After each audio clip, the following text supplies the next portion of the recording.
शनिवार के दिन जिस बालक बालिका का जॉब नहीं लग रहा हो, जगह जगह पहले करते थे जॉब, अब छूट गई, 2 साल हो गए, 3 साल हो गए, सर्विस नहीं लग रही हो, बहुत प्रयास कर लिया हो, तो महाराज शनिवार के दिन काली तिल्ली को पीस कर उसको जल के पात्र में डालकर अपने घर के मटका परिंडा पितरों का जो स्थान होता है, जलाशय होता है, उसके पास में एक पात्र में रख दीजिए।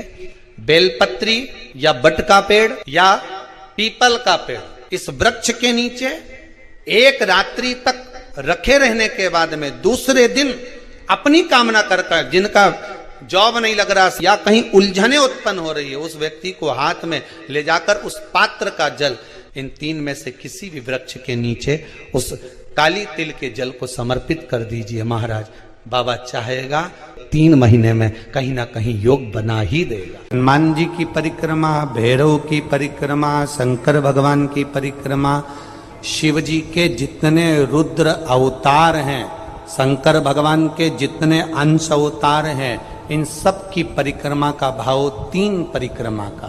कितनी परिक्रमा? 3। काल भैरव की परिक्रमा कितनी होती है? जम के बोलो 3। हनुमान जी की परिक्रमा कितनी होती है? 3। शंकर के जितने अवतार,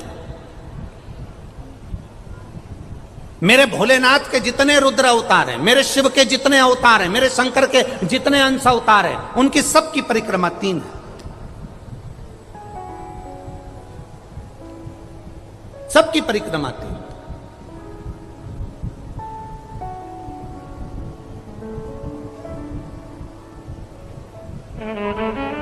शिव परिक्रमा का भी भाव है, 3 परिक्रमा शंकर की भी है, पर पूरी नहीं।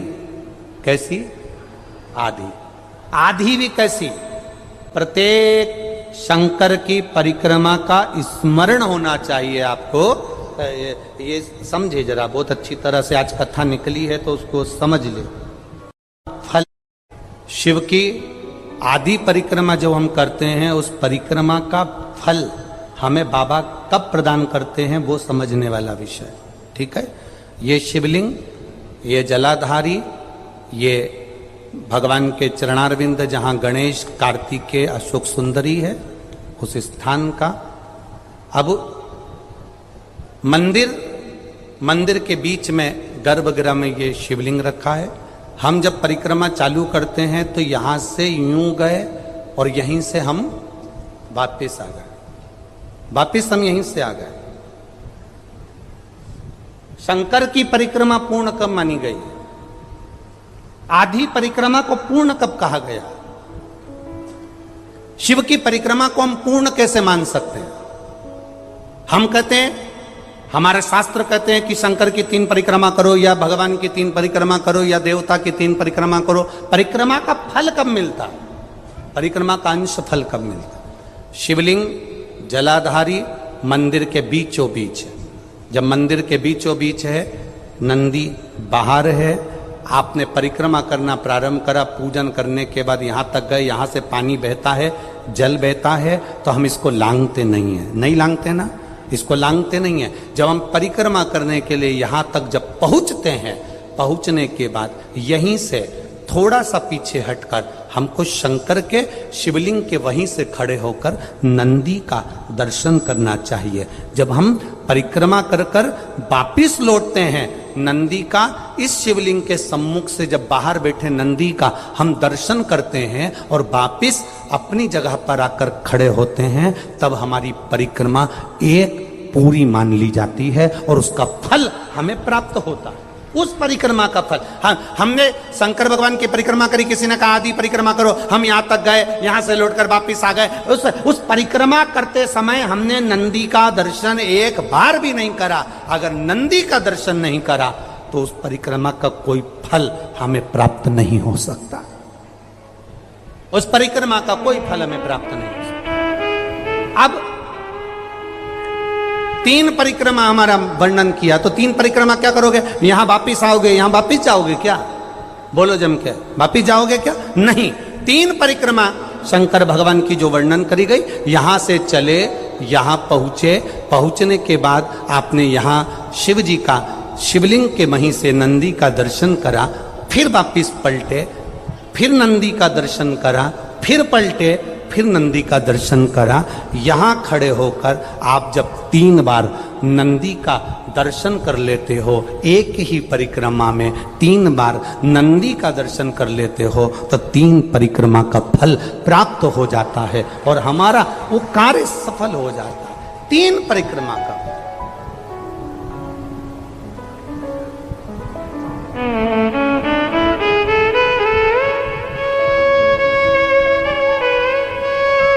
तीन परिक्रमा का फल हमें प्राप्त है।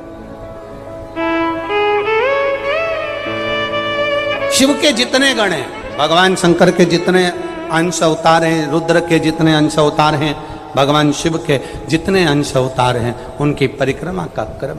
शिव महापुराण की कथा कहती है, जब आप हिम्मत हारते हो, परिवार के भले ना आए, पर तुमने जो 1 लोटा जल चढ़ाया है, वो शंकर तुम्हारे सामने खड़े होकर रूप बदलकर, किसी रिश्तेदार का स्वरूप धरकर, किसी परिचित का स्वरूप धरकर, कोई अपनों का रूप रखकर, कोई परिचित का रूप रखकर, कोई रिश्तेदार का रूप रखकर, मेरा देव अधिदेव महादेव आकर हिम्मत जरूर देता है और तुमको जिंदगी जीने का एक तरीका सिखाता है। ऐसा नहीं कि संसार में जो जन्मे हैं उनको मौका नहीं मिलता, सबको। 6 सूत्र शिव महापुराण के हैं कि शंकर को पाने के 6 सूत्र बताए हैं। पहला, मस्तक पर तिलक लगा दो, त्रिपुंड लगा दो। नहीं लगा सकते तो गले में रुद्राक्ष की माला पहन लो। इतना भी नहीं कर सकते, तीसरे नंबर का सूत्र है कि भगवान शंकर का मंत्र जाप कर लो, नमः शिवाय, ओम नमः शिवाय। ये भी नहीं कर सकते तो मंदिर में शंकर जी को 1 लोटा पानी चढ़ा दो, चौथा सूत्र। 5वां सूत्र है, इतना भी नहीं कर सकते तो किसी शंकर के मंदिर के पास में से निकल कर चले जाओ, तो शंकर के मंदिर का शिखर का दर्शन हो जाएगा। शिखर दर्शनम सर्व पाप नाशन, बस उतना भी बहुत है। ये 5। और 6ठे नंबर का सूत्र है, अगर इतना भी नहीं कर सकते तो पूरी जिंदगी में अगर 12 ज्योतिर्लिंग पर पहुंचकर शंकर की कथा को सुन लोगे तो फिर दूसरा जन्म नहीं होता। ये 6 सूत्र शंकर को पाने के हैं, भगवत भक्ति को पाने के हैं, भगवत रसतत्व को पाने के हैं। 6 सूत्र है। शंकर का अनुमोदन करें। ऐसी कौन सी भूमि है, ऐसी कौन सी जगह है जहां शंकर नहीं है? हर जगह, हर तत्व में, कण कण में, हर जगह पर वही तो समाया है। बस हमारे नेत्र परखैया नहीं है, इसलिए हम पहचान नहीं पाते। बहुत दुनिया के लोग बहुत कम पहचान कर पाते हैं। बस अंतर तब आता है एक घर के बुजुर्ग माता पिता को और एक परमात्मा को लोग अंतिम तक नहीं पहचान पाते। अंतिम तक बहुत 6 सूत्र में से एक सूत्र भी अपनी जिंदगी में उतारा तो जीवन सार्थक हो गया। मात्र काशी में जो शिव जी की स्थापना कौन ने करी? काशी में जो शंकर भगवान बैठे उनकी स्थापना करी थी शनि महाराज। किसने करी थी? शनि महाराज ने। क्योंकि भगवान शनि महाराज को उनकी माता के द्वारा श्रापित हो गए और शनि महाराज कांपने लगे। शनि महाराज कांपते कांपते, मैं जाऊं तो जाऊं कहां, करूं तो करूं क्या? महाराज शनि महाराज दौड़े और दौड़कर भगवान भोलेनाथ के पास पहुंचे। हे शंकर, त्रिकालदर्शी, कैलाशी, अविनाशी, कृपा करिए बाबा भोलेनाथ, कृपा करो। क्योंकि दुनिया में 33 करोड़ देवी देवता हैं जिनको शनि लग सकता है, केवल एक किसको छोड़कर? शिव को छोड़कर। राम जी को शनि लगा तो 14 वर्ष वनवास चले गए। कृष्ण को शनि लगा तो मथुरा छोड़कर द्वारका चले गए। शनि लगा। हनुमान जी को शनि लगा तो गुफा में बैठकर राम राम जपना पड़ा। शनि सबको लगता है, केवल शनि नहीं लगता तो एक मेरे महादेव को, मेरे भोले बाबा को नहीं लगता।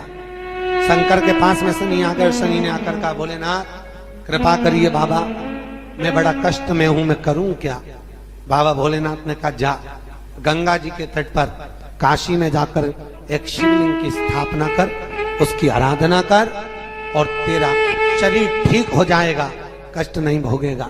शनि महाराज ने काशी में जाकर शिव जी की स्थापना करी आज भी नियम है, जिसको शनि लग जाता है एक काजल की डिब्बी ले लो और काजल की डिब्बी को 21 बार उतार कर उसको एकांत में जाकर, जंगल आदि में एकांत में किसी पेड़ के नीचे इतना सा खड्डा खोद कर उसमें काजल की डिब्बी को डाल दो और मिट्टी से पूर दो, उस व्यक्ति का शनि समाप्त हो जाता है।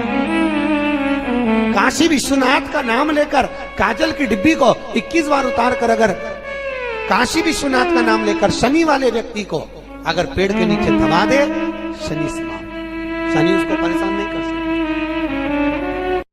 और एक एक संहिता भगवान शंकर को समर्पित है।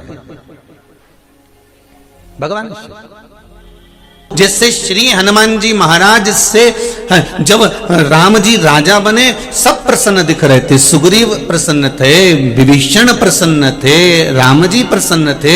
तो माता सीता जी ने पूछ लिया कि ये केवट इसलिए प्रसन्न है क्योंकि निषादों का राजा बन गया, सुग्रीव इसलिए प्रसन्न है क्योंकि किष्किंधा का राजा बन गया, विभीषण इसलिए प्रसन्न है क्योंकि लंका का राजा बन गया, आप इसलिए प्रसन्न हो कि आप अयोध्या के राजा बन गए। पर हनुमान क्यों नाच रहा है? हनुमान को क्या मिल गया जो इतना प्रसन्न होकर नाच रहा है? तब हनुमान जी को बुलाया गया। माता जानकी जी ने पूछा, हनुमान तुझे कौन सी जगह का राज्य मिला है जो तू इतना प्रसन्न होकर नाच रहा है? हनुमान कहते हैं, माँ मुझे राघव जी के चरणारविंद का राज्य मिला है, इसलिए मैं प्रसन्न होकर नाच रहा हूं। मुझे राम के चरण मिले हैं, मुझे राघव के चरण मिले हैं।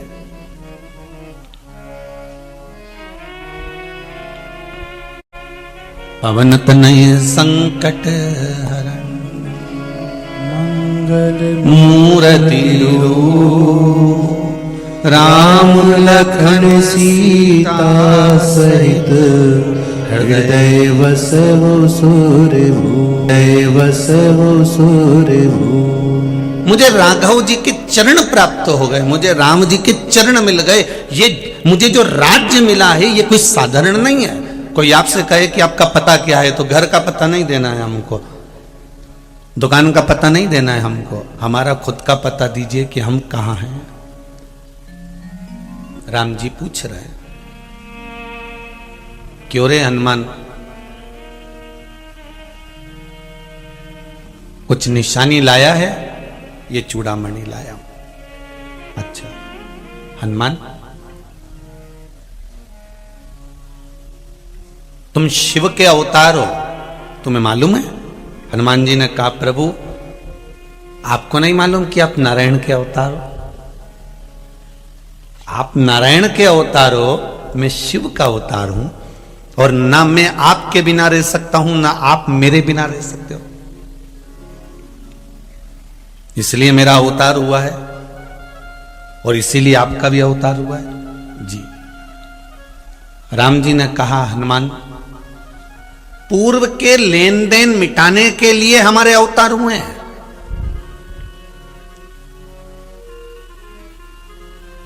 हमारे पुराने जो लेन देन है ना, उसको मिटाने के लिए हमारा यह अवतार हुआ है। और राम जी महाराज हनुमान जी से कह रहे हैं, ये सारे जितने बने ये सब कर्म के दंड के कारण बने हैं। सुनो हनुमान, तुम लंका गए थे तो तुम्हें कुछ स्मरण रहा है कि नहीं रहा? हनुमान जी कहते, प्रभु आप ही की आज्ञा थी। जब आपने मुद्रिका निकाल कर दी, राम नाम लिखी मुद्रिका मुझे मिल गई, उस मुद्रिका को मैंने मुख में रख लिया, क्योंकि राम नाम अगर जिह्वा पर है, मुख में है, तो ऐसा कोई काम नहीं जो पूरा नहीं हो सकता, इसलिए मैंने उसको मुख में रखा, मैंने राम। फिर हनुमान जी कहते हैं, मैं लंका जाते समय सब जगह देख लिया, और देखने के बाद मुझे एक पत्थर दिखाई दिया, शिला दिखाई दी, मैं उस पे चढ़ गया। तो राम जी ने पूछा, तूने उस पत्थर को पहचाना कैसे कि इसी पे चढ़ना था?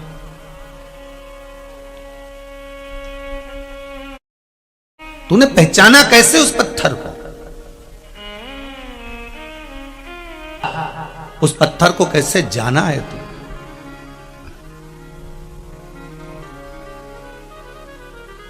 कैसे पहचाना?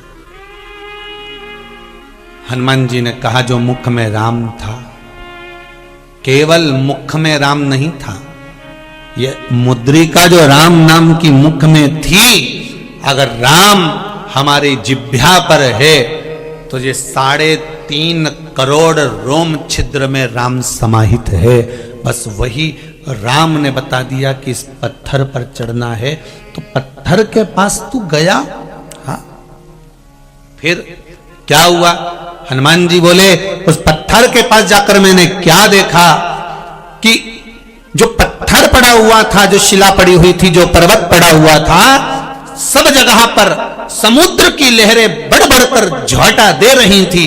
समुद्र की लहरें अपनी उछालें दे रही थी, पर केवल एक पत्थर ऐसा था उस पर समुद्र की लहर नहीं पड़ पा रही थी, उस पे समुद्र की लहर नहीं जा रही थी। जैसे प्रभु हनुमान जी ने कहा, जैसे आप माता अहिल्या के दरवाजे पर गए थे और मां अहिल्या जो पत्थर की हो गई थी, ना वहां पशु आते थे ना वहां पक्षी आते थे। क्यों? जिसको श्राप लगा होता है उसके पास में कोई नहीं आता। ये हमारे कर्मों का खेल है महाराज जी। आपके पास में धन होगा, दुनिया आपकी होगी। आपके पास में संपदा होगी, दुनिया आपकी होगी। आपके पास में वैभव होगा, दुनिया आपकी होगी। और जब आपकी दुख की घड़ी आएगी, जब आपकी तकलीफ की घड़ी आएगी, जब आपके जीवन में कष्ट आएगा, जब आपके जीवन में रोग आएगा, जब आपके जीवन में बीमारी आएगी, जब आपके जीवन में थोड़ा सा दुख तकलीफ आ गई, जो अपने थे वो भी साथ छोड़ देते, तो हनुमान जी कहते हैं मेरे पहचानने का कारण एक ही था कि उसके पास समुद्र की लहरें नहीं आ रही थी। अच्छी लहर उस पर्वत के पास में, उस पत्थर के पास में नहीं आई, मैं जान गया था। फिर इसलिए मैं उस पत्थर पर चढ़ गया। राम जी ने कहा हनुमान तुम उस पत्थर को पहचानते हो? हनुमान जी बोले प्रभु बस यहीं तक जानता हूं कि समुद्र की लहर उसके पास नहीं पहुंची, इसलिए मैं उस पर चढ़ा। ओ, राम जी ने पूछा ऐसा क्यों करा? हनुमान जी बोले आप ही ने तो कहा था कि मैं आया, बीच में मुझे निषाद मिला, एक केवट एक साइड में बैठा हुआ था, बाकी के सारे निषाद पास में खड़े हुए थे, सारे निषाद नजदीक में खड़े हुए थे, सारे केवट पास में थे। तो तुमने क्या करा प्रभु? आखिरी में जो बैठा हुआ था उसको बुलाया, एक केवट तुम आओ, राधे, एक केवट तुम आओ, एक केवट तुम पहुंचो उस।